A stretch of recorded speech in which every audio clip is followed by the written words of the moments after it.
తెలుసుకునే కోసం మానవ జీవితం వచ్చింది. మానవ జీవితం ద్వారా ఎప్పుడైతే మానవత్వాన్ని తెలుసుకుంటావో అప్పుడే మానవ జీవితానికి సంపూర్ణమైన శాంతి లభిస్తుంది. ప్రతి ప్రాణి ప్రాకులాడే దేనికోసం? శాంతంగా ఉండడానికి, సుఖంగా ఉండడానికి. అందుకోసం మరి అలాంటి సుఖం, అలాంటి ప్రశాంతత ఎక్కడ దొరుకుతుంది?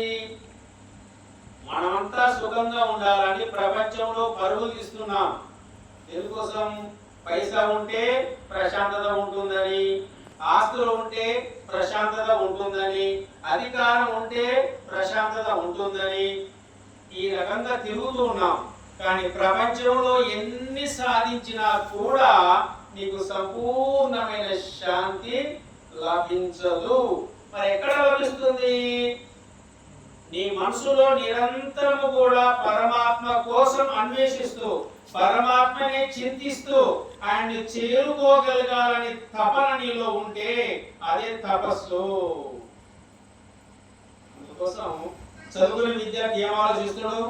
నాకు బాగా చదువుకోవాలి, మంచి మార్కులు రావాలి, మంచి మార్కులు వచ్చినాయి, మళ్ళీ కోరికలేదా? లేదా మంచి మార్కులు వచ్చినాయి కదా, నాకు ఉద్యోగం కావాలనుకుంటాడు, ఉద్యోగం వచ్చింది, మళ్ళీ ఏ కోరిక లేదా? నాకు పెళ్లి కావాలనుకుంటాడు, పెళ్లి అయింది, సహజం సృష్టి ధర్మం అది, పెళ్లి అయింది, మళ్ళీ ఏ కోరిక లేదా? సంతానం కావాలంటాడు, సంతానం అయింది, మళ్ళీ ఏ కోరిక లేదా? లేదండి మా పిల్లలు బుద్ధిమంతులు కావాలంటాడు. అంటే ఈ రకంగా మానవుని యొక్క కోరిక అనేది ప్రపంచం వైపు చూస్తున్నావా? సో నిరంతరం కూడా కంటిన్యూ అవుతుంది. సో నీ జీవితంలో అన్ని సాధించినా కూడా పరమాత్మను వదిలిపెట్టి ప్రపంచాన్ని పట్టుకున్నావా? నువ్వు సాధించవలసింది ఏది లేకపోయినా కూడా నాకంటే ఎక్కువ వానికి ఉంది అనే ఆలోచన కూడా నీ హృదయాన్ని కలవరపెడుతుంది. మరి ఎప్పుడండి సుఖంగా ఉండేది? అందుకోసం ఎవరైతే నిరంతరము భగవంతుని సేవలో ఉంటున్నారో, భగవంతునికి సంబంధించిన నాలెడ్జిని, ఆత్మ జ్ఞానాన్ని, భగవంతుని నామాన్ని నీ హృదయం అంతా నింపుకున్నావో, ఎప్పుడైతే ప్రపంచంకి దూరంగా ఉంటున్నావో అప్పుడే సుఖంగా ఉంటావు.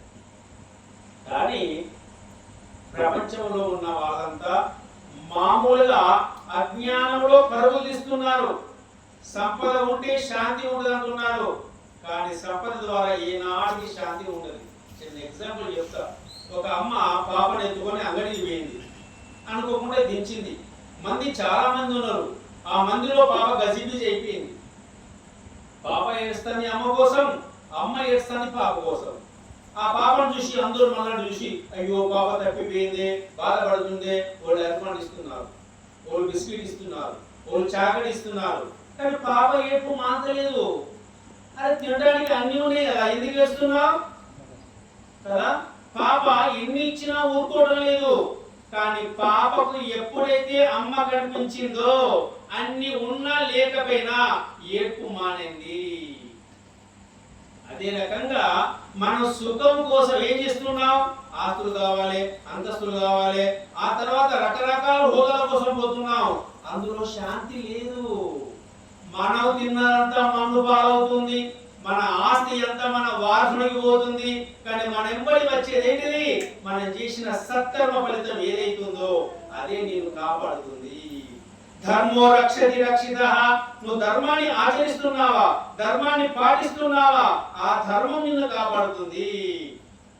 నీ ఆస్తి కాదు, నీ బలగం అంతకంటే కాదు.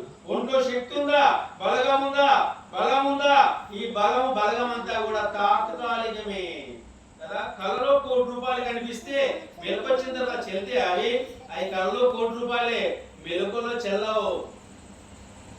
ఈ జీవితంలో ప్రపంచంలో కనిపించే సంపదలన్నీ కూడా నిజంగా నిన్ను సుఖ పెట్టేటివి కాదు. మరి ఆస్తులంతా ఉండాలి, జీవనం సాగే కోసం మాత్రమే ఆస్తులు తప్ప నిన్ను శాంతిగా ఏనాటికి ఉంచవు. అందుకోసం నిరంతరం కూడా ఆంజనేయ స్వామి జీవితం అంతా రామ సేవ చేసిండు. రాముడు ఏంటిది? రోమాన రామ నామాన్ని వినిపించేవయ్యా. ఎక్కడైనా కూడా ఏంటిది? కూర్చున్నాడా, కూర్చుని మీద కూర్చున్నాడా? లేదు. ఒక కాలు పైకి పెట్టి కూర్చున్నాడు. ఎందుకు?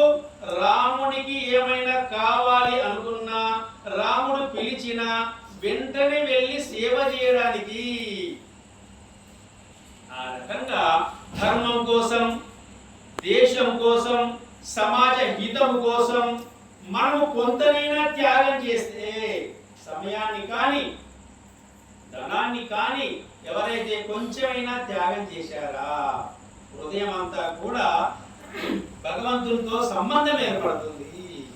భగవన్ నిలయం, నీ హృదయం దయతో నిండి ఉంటే భగవంతుడు నీకు గోచరిస్తాడు.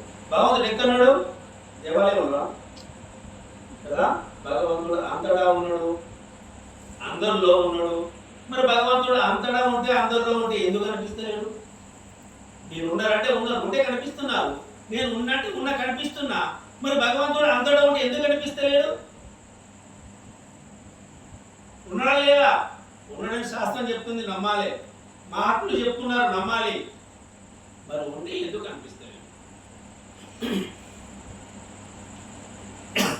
అందుకోసం సర్వత్రా ఉన్నది వాస్తవమే, అందరిలో ఉన్నది వాస్తవమే, అయినా చూడలేక ఉంటున్నా కారణం ఏంటిది?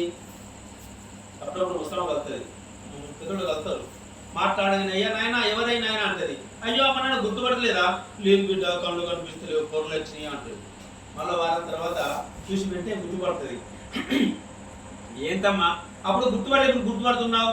లేదు బిడ్డ, నా కళ్ళకు పొరలు వచ్చినాయి, ఈ మధ్య హాస్పిటల్ పోయి నేను పొరలు తీసేసుకున్నా, ఇప్పుడు కనిపిస్తాను బిడ్డ అన్నది. అప్పుడు ఎందుకు కనిపించలే? ఇప్పుడు ఎల మీద పొరలు రావడం వల్ల మనిషి గుర్తుపట్టలే. పొరలు తీసుకున్నావా, మనిషి గుర్తు పెడుతున్నావు.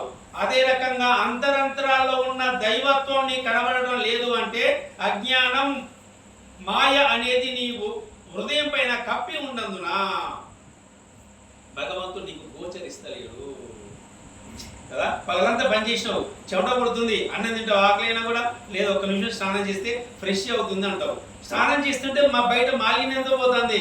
కానీ ప్రపంచమే సత్యం, దేహమే సత్యం అనుకుంటూ కొంతకాలంగా నమ్మిన ఆలోచన మరుగున పడాలంటే ఎలా పడుతుంది? సో అందుకోసం బయట స్నానం చేస్తే శరీరం ద్వారా శరీరానికి మాలిన్యం పోతుంది. మరి మనసు పట్టిన మాలిన్యం ఎలా పోవాలి? భగవత్ చింతన ద్వారా, భగవంతుని సేవ ద్వారా, భగవంతుని జపము ద్వారా.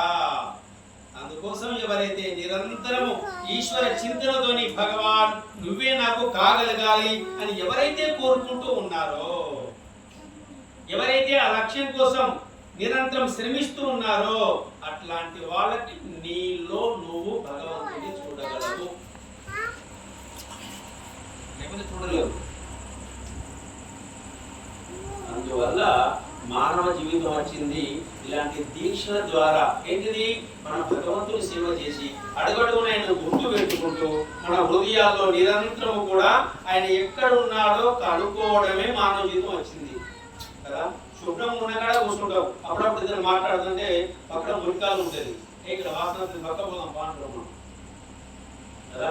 మురికాల వాసన ఏం చేస్తాం? పక్క పోయి మాట్లాడదాం బాగుంటావు. కానీ మురికి వాసన వస్తే నువ్వు పక్క పోయి మాట్లాడుతానవే, మరి నీ హృదయం అంతా కూడా మురికి అజ్ఞానంతో ప్రాపంచిక విషయాలతో ఉన్నప్పుడు భగవంతుడు లోపల నుంచి దేదీప్యమానంగా నువ్వు ఎట్లా గోచరిస్తావు? పూర్వకాలంలో చిన్ని దీపాలు ఉండే, ఆ గాజు అంతా మసి పెడితే సాయంత్రం కూడా మన పెద్దవాళ్ళ ఆడవాళ్ళందరూ కూర్చేది, అప్పుడు దీపకాంతి అంతా బయటకు వచ్చేది. కానీ మసి పెట్టిన తర్వాత దీపకాంతి బయటకు వస్తుందా? రాదు. దీపం వెలుగుతుంది కానీ మసి ఉంటే కాంతి బయటికి రాదు. సో నీలో కూడా మాలిన్యం అనే మసి ఉంటే భగవంతుడు నున్నా నీకు గోచరించడు. గ్లాసులో మసి ఉన్నది కానీ లోపల జ్యోతి ఉందా లేదా? ఉంది. మరి బయటికి కాంతి వస్తుందా? వస్తలేదు. మనలో దేవుడు ఉన్నాడా లేడా? ఉన్నాడు. ఉంటే ఎందుకు కనిపిస్తలేడు? దీపానికి మసి పెడితే ఏ రకంగా కనిపిస్తలేడు? నీ లోపల ఉన్న అజ్ఞానం ఏదైతే ఉందో, ఏంటండి అజ్ఞానం అంటే? ప్రపంచమే సత్యం అనుకోవడం, ప్రపంచం కోసమే ప్రాణులు తీయడం, కామ క్రోధ లోభ మద మాత్సర్యాలు నీ అంతరంలో పెట్టుకొని ఏదైతే నువ్వు వ్యవహరిస్తున్నావో అది నీ జీవితానికి గొడ్డలి పెట్టు. కృష్ణ పరమాత్మ భగవద్గీత స్టార్ట్ చేస్తూనే ధర్మక్షేత్రే కురుక్షేత్రే సమవేతాయుత్సవః మామక పాండవాశ్చైవ కిమ కుర్వత సంజయ. ఓ అర్జున, నువ్వు ఎక్కడెక్కడ ఉంటున్నావో, ఏం చేస్తున్నావో, క్షేత్రే క్షేత్రే ధర్మం కురు, నువ్వు ధర్మాన్ని ఆచరించు. ధర్మో రక్షతి రక్షిత. ధర్మాన్ని నువ్వు ఆచరిస్తే ఆ ధర్మం నిన్ను కాపాడుతుంది. గొప్ప సందేశాన్ని ఇచ్చేవాయ్యా. మన వేదాలన్నీ, శాస్త్రాలన్నీ, రామాయణ భాగవత మహాభారతాలన్నీ, భగవద్గీత అన్నీ కూడా నీకు ఎనలేని సేవ చేయడానికి ముందుకొస్తున్నాయి. ఎంతమంది దానికోసం ఆలోచిస్తున్నాం? పార్టీల కోసం, ఫంక్షన్ల కోసం, పగల కోసం, గెలుపు కోసం, నీ మీద నేను తక్కువ అనే యొక్క ఈగో కోసం రకరకాల మన శక్తి సామర్థ్యాన్ని ఉపయోగిస్తున్నాను తప్ప ఏ భగవాన్ నువ్వు నాకు ఎలా కనిపించాలి అనే తపన ఎంతమందిలో ఉంది?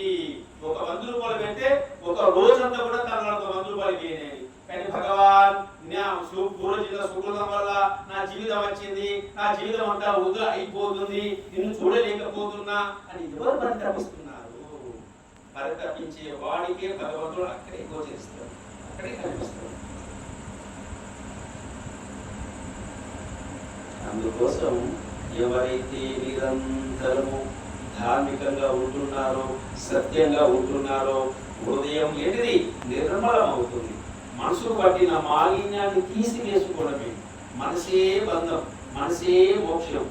నీ బుద్ధిలో అంత ఆత్మ జ్ఞానాన్ని నింపావా, సో క్రమక్రమంగా ప్రపంచాన్ని దోచుకుంటారు. చిన్న పిల్లలు బుద్ధిలో ఉన్న చిన్న పిల్లలు మలమూత్రం అన్నీ పోసుకుంటారు, అల్లే పోతారు, వాళ్ళకి తెలియదు.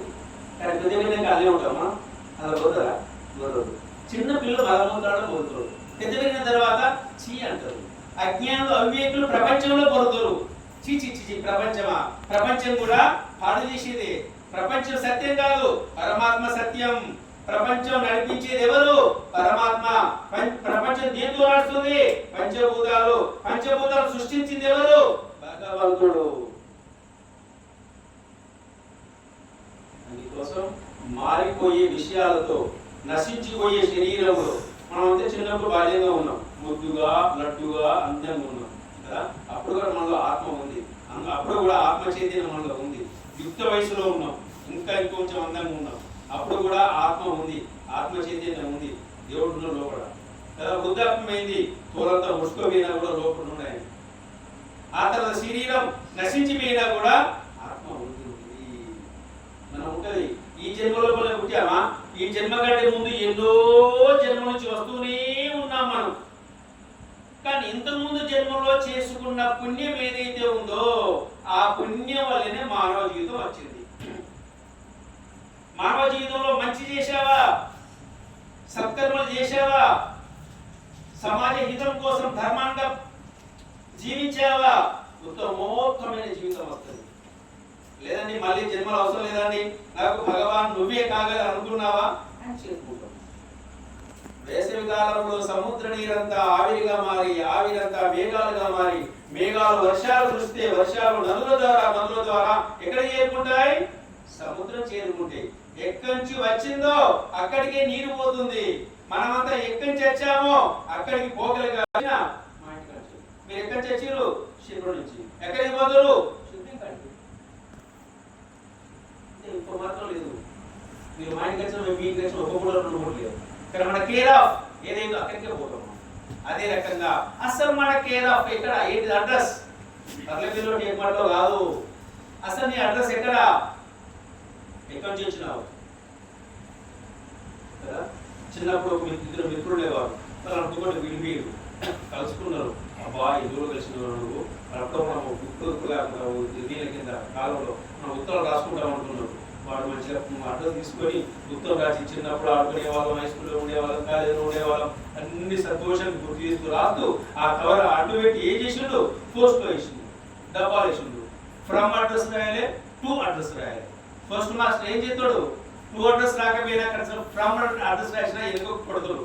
కానీ 2 లేదు, ఫ్రమ్ లేదు, ఏం చేస్తాడు? చెప్పేస్తాడు. మనం ఎక్కడ పుట్టామో, ఎక్కడి నుంచి వచ్చామో తెలియదు, ఎక్కడికి పోవాలో తెలియదు. అప్పుడప్పుడు పిచ్చుడు రోడ్డు కలుపుతారు, ఎడిపోతాను ఎడిపోనో నాకు తెలియదు. కొన్ని ఎక్కడి నుంచి చేస్తాను, ఎక్కడి నుంచి నాకు ఆయన తెలియదు. అంటే ఈతో మనలో ఇప్పుడు బాగా ఎక్కువ పిచ్చోలేదు. ఈ 2 సమాధానం చెప్పకూడదు. 2 సమాధానం చెప్పకపోతే ఏమంటాం? ఇది కొంచెం పిచ్చోట మాట పలుచుకుంటా బాగా అంటారు. అదే రకంగా మనం ఎక్కడి నుంచి వచ్చాము, అసలు ఎందుకు వచ్చాము, ఎక్కడికి పోతాము అనేది ఎవరైతే ఆలోచిస్తారో స్వస్థానమైన పరమాత్మ భగవంతుడి సన్నిధికి వెళ్ళాలని ఎవరైతే యోచిస్తూ ఉన్నారో అది మానవ జీవిత సార్థకత.